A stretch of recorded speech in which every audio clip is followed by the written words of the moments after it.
Hello Pisces, Sun, Moon, Rising, and Venus signs. Kamusta kayo? Sana po nasa mabuti kayong kalagayan. Welcome back po sa Star Tarot. Kung bago kayo dito, welcome din kayo. Thank you for your support. I truly appreciate it. God bless you all, Pisces. Paunang mensahe po ninyo, Two of Swords. Ayan, so may decision, no, na kailangan kayong gawin sa ngayon. There are important choices siguro na kailangan ninyong gawin ngayon, kaya maaring alam mo yun, nagsisiguro din kayo na tama yung magiging desisyon ninyo, kaya ngayon parang hindi pa kayo ready na magdesisyon, hindi pa kayo handang pagdesisyonan ng bagay na to. Pwedeng naghahanap pa kayo ng mas marami pang impormasyon, detalye, maaring nag-gather pa kayo ng facts, no, yung ganon. Kasi ano pa kayo parang ayaw nyo pa. No, ayaw nyo pang pagdesisyonan ito sa ngayon. So, hindi pa kayo ready, in other words. Two of Pentacles. Ayan. So, meron tayong dalawang two na magkasunod. So, that is, synchronicity, no? So, number 22 is a master number. That is a very powerful number. Kaya I suggest, pakitignan po ninyo ang ibig sabihin ng master number 22 for more guidance. Okay? So, dito sa Two of Pentacles, maaaring ang iba sa inyo rito is getting the balance back in your life, which is really good. Kasi, maaaring you've been busy lately, marami kayong ginagawa, you have too much on your plate. Kaya, siguro, hindi kayo nagkakaroon ng focus, kumbaga. Pero ngayon, maybe, ayan, siguro nakapag-muni-muni kayo, nakapag-re-evaluate kayo ng sitwasyon ninyo. Kaya ngayon, maaaring maibabalik mo na yung balanse sa buhay ninyo. You're going to manage your time wisely sa ngayon. Kaya, ayan, mababalanse mo ng muli ang lahat. Harmony also within yourself will be back. Kaya maganda siguro na yung magiging pakiramdam ninyo. Baka kayo ay magiging, komportable na din, tawag dito, marerelax na din, yung isip ninyo. What else? We have Five of Wands. Yan, so may conflict, internal conflict siguro ito, or conflict ito with another person or people sa paligid ninyo. Pwedeng work situation ito, competition.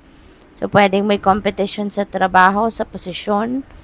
Maaaring ganon. May competition sa atensyon ng mga boss ninyo. Parang ganon.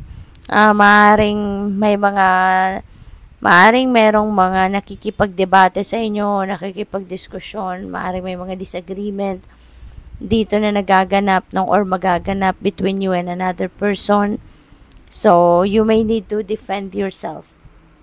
Maaaring kailangan mong depensahan dito yung inyong posisyon sa trabaho.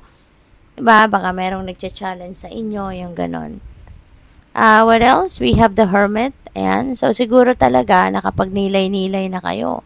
Nakapag-inner work na kayo. Nakapag-muni-muni kayo. Kaya nagkakaroon na kayo ng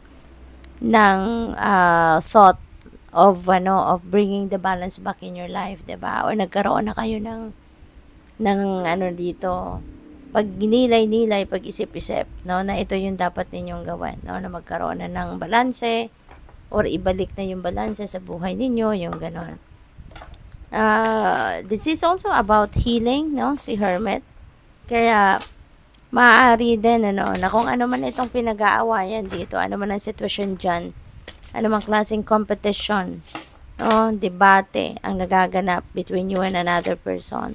Feeling ko, mag-heal din yung sitwasyon na yan.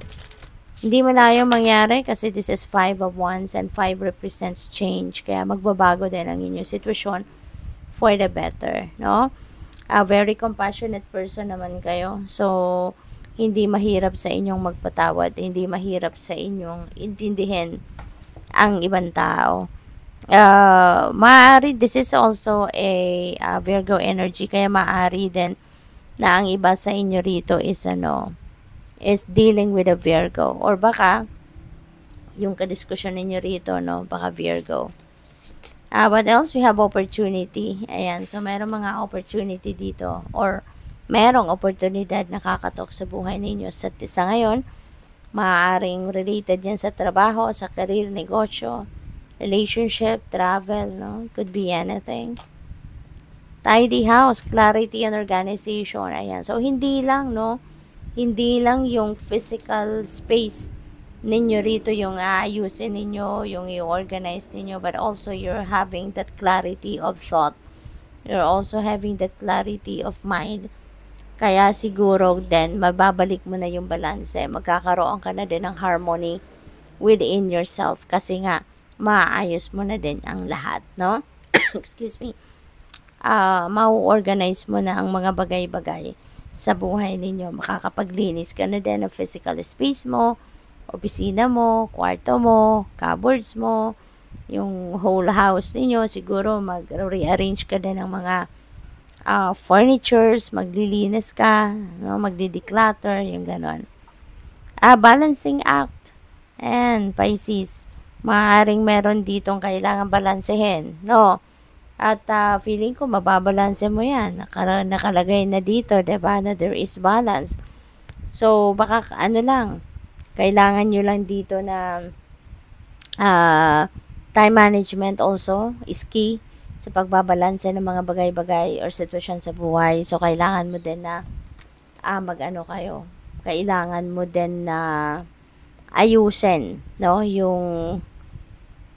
Yung atensyon or ayusin yung kung papaano mo i-approach ang inyong mga sitwasyon sa ngayon. Kasi baka hindi pwedeng madaliin, 'di ba? So, dahan-dahanin, kailangan pag-usapan, yung ganon. Reconciliation.